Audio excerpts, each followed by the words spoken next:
actually last company presentation is the Protein Brewery. So I'd like to invite Kirsten Knobel and Maloe Kleine Haar to join us and tell us more about what you're brewing in the Netherlands. Now, good evening, everyone. First, I want to thank the organization already for organizing this amazing event. I already had a very joyful evening. And I also saw there were over 150 people present in this call, so welcome everyone. I'm Kirsten Knobel. I'm working at the Protein Brewery for over 3 years now. I'm responsible for the R&D and for the process development of protein, which is our mycoprotein product. My background is in the biotechnology. As part of my study at the University of Technology in Delft, I needed to do an internship, and I ended up at the Protein Brewery and just never left. So I grew along with our microorganism from lab scale to now pilot scale, and hopefully within a year to demo plant scale. I didn't come alone this evening, so now I'll give the word to my colleague. Hello, everyone. Thank you for inviting us. I'm Maloe Kleine, difficult to pronounce, I know. I'm a food technologist. I studied at Wageningen University, just like Edgar, actually, from FUMI. And I also did my internship at the Protein Brewery about 3 years ago, and I stayed.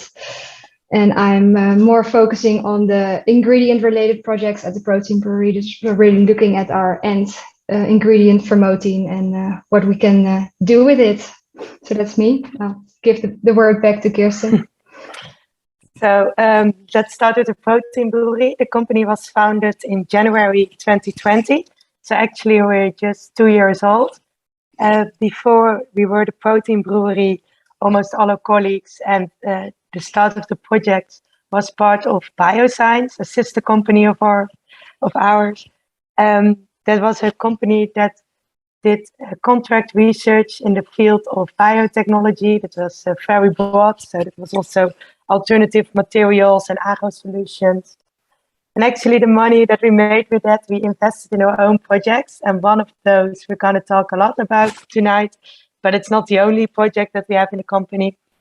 And at a certain point, we wanted to scale up. And if you already heard from the other speakers this evening, if you are a startup company, you're always limited by money that you need from investments. So then we decided to really focus on our food projects and put those in the Protein Brewery. And that was the birth of the company. So the Protein Brewery is a very mission, purpose-driven company, and we want to achieve a more sustainable and healthier world by developing, producing, and selling non-animal-based innovative fermentation products. And the journey actually started already over 10 years ago when Wim de Laat, the founder and still the CEO of the company, was thinking about the way we were producing food. So the Netherlands actually is where the company is located. The Protein Brewery is in the Netherlands, in Breda. And a lot of pigs were transported from the Netherlands for meat consumption in China. And what the pigs ate was a lot of soy that was produced in South America. And actually, that's really crazy if you think about it. I don't have the chart with me, but I think you already saw them enough tonight, that with the growing population and the demand for protein, we're not going to make it if we keep doing it in the way we did it in the last 100 years.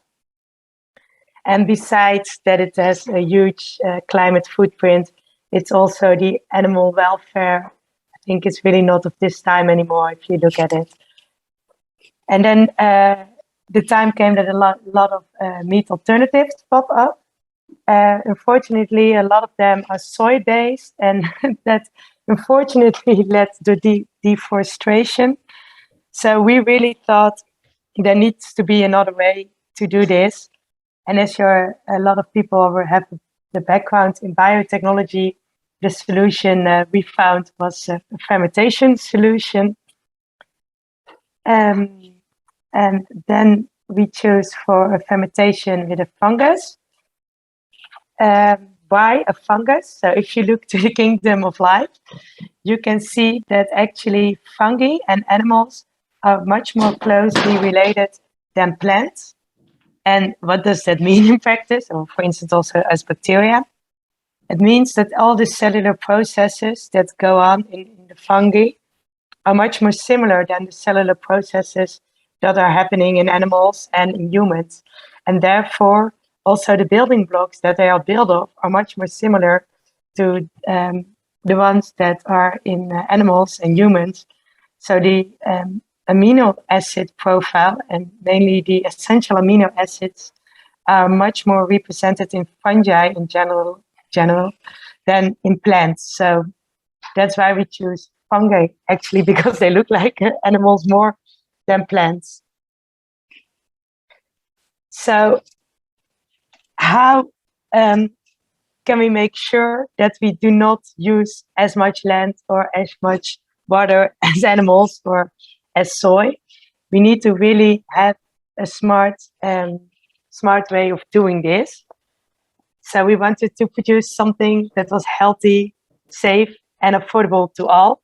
And then we also wanted to be that our product was applicable in many different products. We believe that that's the only way to really make a difference. Maybe a bit of a story in the background. If you gonna solve a problem, it is really usually you start with selecting something that's nutritious and then you're gonna scale up. We actually did it the other way around. We already knew how our large factories would look like, and we actually downscaled our large factories to lab scale.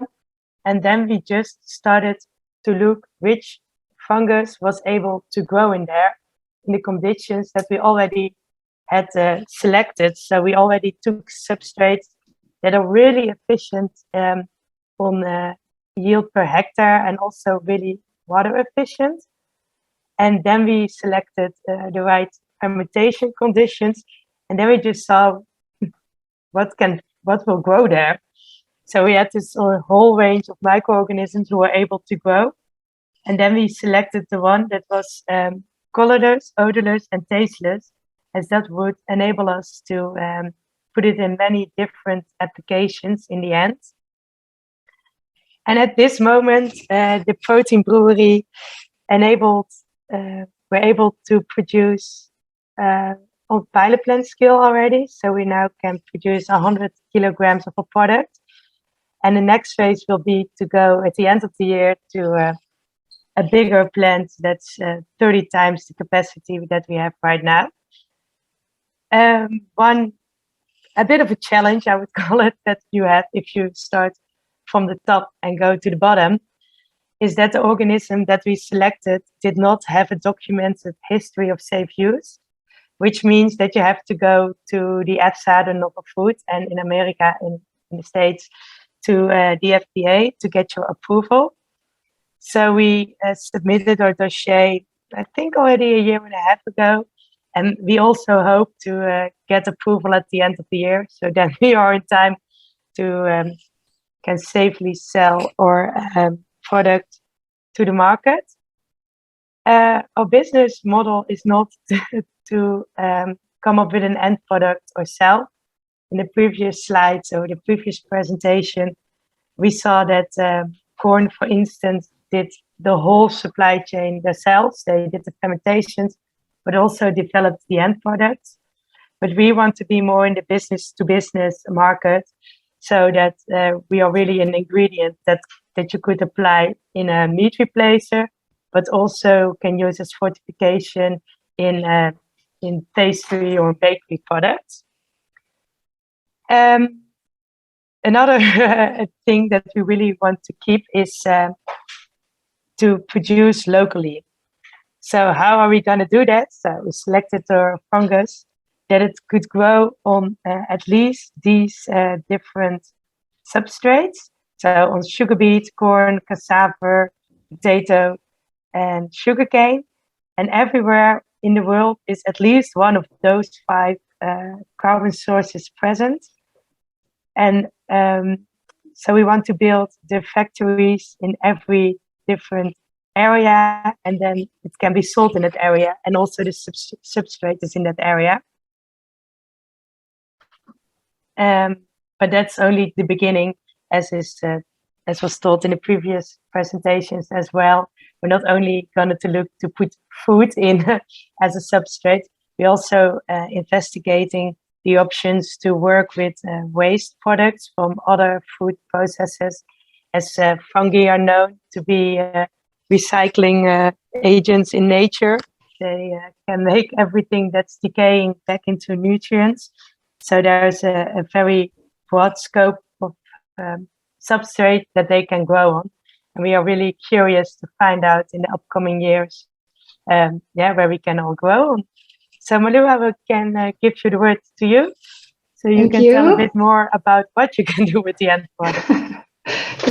Yeah, exactly. So I would like to tell you guys a bit more about our promoting, so about our end ingredient. And I made a selection of our most, our best properties, as we believe. So first of all, we have a wet and a dry product, and especially having a dry biomass is pretty unique. For example, corn does not have that, and this makes the range of products in which you can apply the ingredient much broader. Also, it's actually cheaper to make because you can work without frozen storage and stuff like that, and easier to ship. And also, like Kirsten already mentioned, our ingredient is tasteless, odorless, and colorless. Especially pulses like soy and pea have a lot of off taste, and we do not have those, which I think one of the things that is most interesting about our ingredient, and also something that, for example, meat analog companies are really like about our ingredient, because they do not like working with all the masking agents that they need to apply in their burgers to reduce the taste of the pulses. And when using our ingredient, they can work with a much cleaner label at the end product. Also, our promoting is really nutrient dense, so it's not a protein isolate, but it really has a lot of different components. This is also, of course, very different from the protein isolates.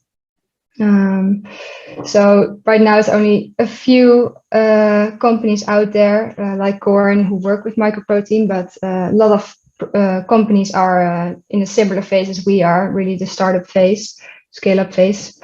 And we actually kind of like that, to have that competition, because of course the market is really large, but also it's really good for consumer acceptance to have multiple of these companies, for consumers to think like, oh, hey, this is something that's going to happen, and apparently it's good, it's safe to use. And also we believe that having different microorganism-based ingredients gives also a varied profile of, for example, the amino acids, but also the fibers. And this will also give then a varied diet to the end consumer. You can see it like, for example, eating different vegetables. And our last one is also the high water holding capacity that we have. This is particularly interesting because it uses with a very low bill of materials for the end product. And also it can be used as a thickener, for example, which is also the only real functional property that we have. So only really the thickening behavior, which is really good, but no other gelling, foaming, or emulsifying. So what's in our promoting?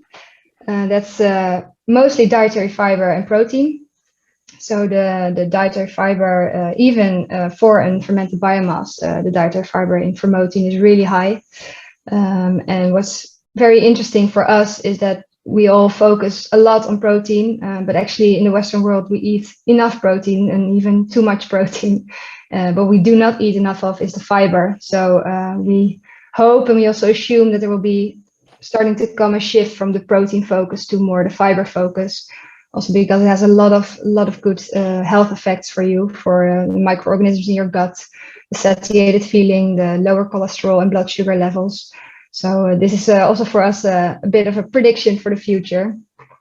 Well, then we also have the 50% protein, which, like Kirsten already mentioned, has all the essential amino acids like meat. And the protein that we have is very highly bioavailable. For most fermented products, the pKa is close to 1. But well, like I already mentioned, our protein is non-functional, which is also something we really need to explain to our customers, because they all think about the functional pea protein and soy protein, but we're really a different ingredient, which needs to be applied in products in a different way.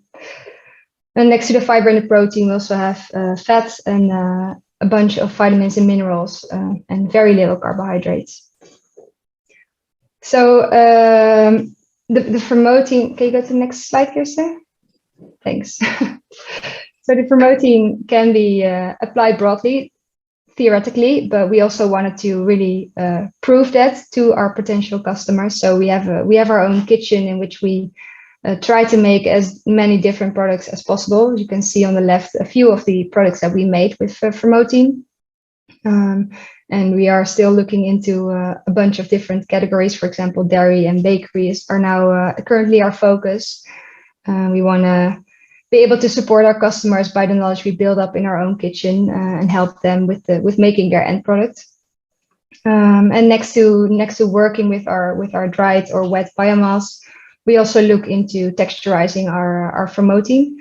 So we looked into extrusion and hydrocolloids mostly, which have both been successful. We combined them then with a functional protein, because of course you need a functional protein there for it to work. So we mostly combined it now with pea or, for example, faba, and this has been really successful actually. So yeah, of course, Kirsten and I don't do this with just the two of us. We have a whole team behind us of 30 to 35 people. You can see a picture of our latest team event.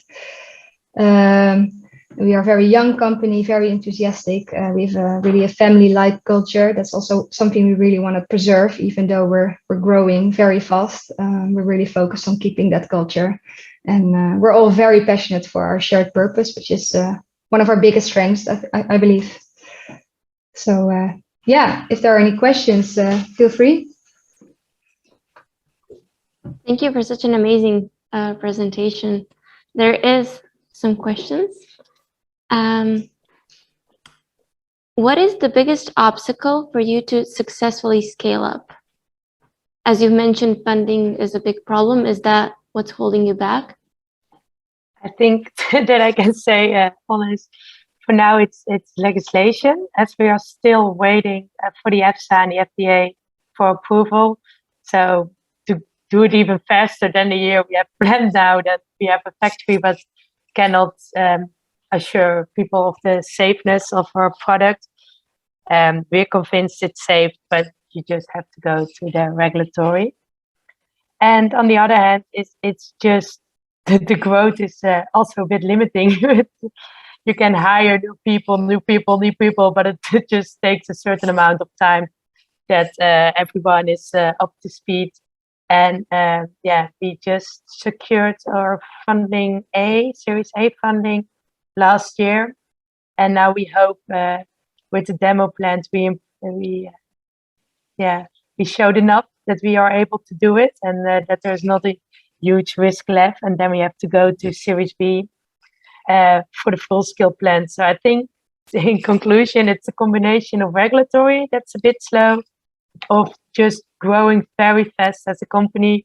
Always make the joke that we grow faster than a microorganism, and yeah, always money in the startup scale ups. Thank you. How does the extrusion degrade the nutritional composition of promoting? And also, you mentioned that you sell it as a dry ingredient. So does that also impact the nutrition quality of the protein itself?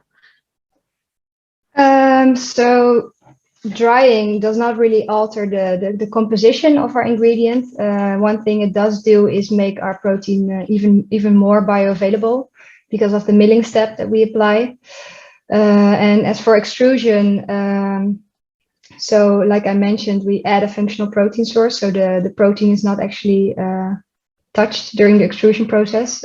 It's not still trapped inside the cell. So there's no degradation taking place there during the extrusion, if it's focused on the promoting. I don't know of any the color and the taste, everything's still just tasteless, odorless. So. And what about the vitamin composition? Do you have any studies for that? No, we don't. We didn't analyze those things in our extruded products yet because we've just started with that last September. So it's really in its baby shoes still. Okay, thank you. Are you striving to incorporate fermenting into animal-based products, or do you see it as a way to incorporate more sustainable proteins into the meat industry and dairy industry and all the industries you've mentioned earlier? Sorry, can you repeat the question? But if we only focus at meat analogs or also at the other categories? The question was, are you also striving to incorporate the protein? So is that maybe your main vision for the protein, or do you envision to have a product only with mycoprotein? No, actually, at the moment we're not focused on an end product with our own with only our fermenting. So we really see it as an ingredient which can be applied in very many different end products. So for now, that's our focus. You never know what the future will bring, but for now, no. Okay. Are there some limitation in its use for product development that you've encountered so far? Yeah, limitation. It can be a limitation, and it's also a plus point. It's really the water binding capacity. It's really, really high and also really complex. It behaves different when you use it differently. So what we're struggling with now in the application team is really understanding the water holding capacity. So when you mix it, it binds a certain amount of water. When you stir it, it's kind of different, and when you spin it down again, it loses some water. So that's actually what we're really struggling with, especially when we go to dairy. That's also something that we really need to understand. How does it work on a chemical level? Could you please share us what are the main raw materials you use? You mentioned experimenting with waste streams. So for now, we focused on the 5 that were in the picture: the corn, the cassava, the sugar beet, the cane sugar, the potato. But for instance, in Europe, we have a lot of potatoes. So we do not look at the potato straight out of the ground only, but the potato is also highly processed. You all know fries and chips, and all of those processes, they generate a lot of waste streams, and a waste stream like that should be ideal for us to grow on. Let me put it like this: for regulatory purposes, we kept it quite simple for now. So worked with a bit of the clean streams. But if we are past that, then there are a lot of opportunities. It's a fungus, so it can degrade a whole variety of biomass, other biomass of plants. So that's really an unexplored field for a large area, but we know from some waste streams that we can do it. Okay, thank you. Could you please tell us if you know what is the protein turnover hours? How much does it take to create a batch of fermenting? For now, we work in batch-wise, and we have a batch every day. And maybe if we are going to the full scale, we can get a continuous stream of our fungus out of the factory. So in the US, it's mostly corn, soybean, and wheat byproducts.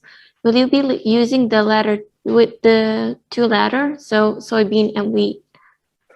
That really depends until the degree that our fungus can eat all the residual allergens. For now, we focus on non-allergenic sources, substrates, and we have to find out in the future if we're gonna use feedstock that is allergenic or like a major allergen, as the problem is with wheat and soy.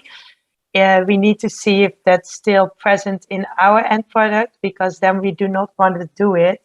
We are really on the ingredient-based market, and otherwise every customer of us needs to put the allergen label on the package, which is not that popular to do.